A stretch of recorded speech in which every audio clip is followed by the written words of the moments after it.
மழவர்களில் பெரும்பாலானவர்கள் வந்து சேர நாட்டுக்கு சப்போர்ட் பண்ணாங்க. இன்னொரு பிரிவினர் வந்து பார்க்கும்போது அவர்கள் வந்து பாண்டியர்களுக்கு சப்போர்ட் பண்ணுறாங்க. அப்போ பாண்டியர்களுக்கு சப்போர்ட் பண்ணி அவர்களோட படைகளுக்கே தளபதியாக இருந்தவர் யார் அப்படின்னு கேட்கும்போது நம்ம அதியமான் நெடுமான் அஞ்சி அப்படின்னு சொல்கிறோம்ல, இவனுடைய தந்தை அப்படின்னு சொல்லக்கூடிய அதியமான் நெடுமிடல் அஞ்சிங்கிறவர் தான் பாண்டியனோட படை தளபதியாக இருந்திருக்காரு.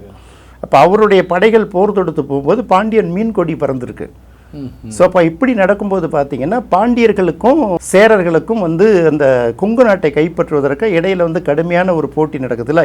அப்போ வந்து பாண்டியர்களோட படைக்கு தலைமை ஏற்று வந்த அதியமான் நெடுமிடல் அஞ்சி இருக்கார்ல, அவர் வந்து பல பகுதியை வெற்றி பெற்றுறாரு. ஆரம்பத்தில் வெற்றி பெற்று அதை பாண்டிய நாட்டோட இணைச்சிடுறாரு. அதனால கொங்கு நாட்டில் இருக்கக்கூடிய அந்த சிறு சிறு மன்னர்கள் இருக்காங்கல்ல, அவர்களுக்கு வந்து கடுமையாக அந்த நெடுமிடல் அஞ்சி மேலே கோபம் வருது.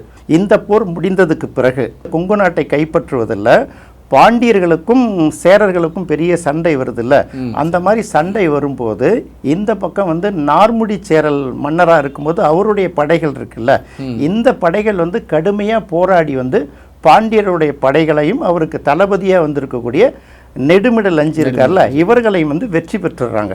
இது வந்து கலங்காய் கண்ணி நார்முடி சேரலோட அவர் காலத்தில் நடந்த முக்கியமான போர்களில் ரொம்ப குறிப்பிடத்தகுந்த ஒரு போர்.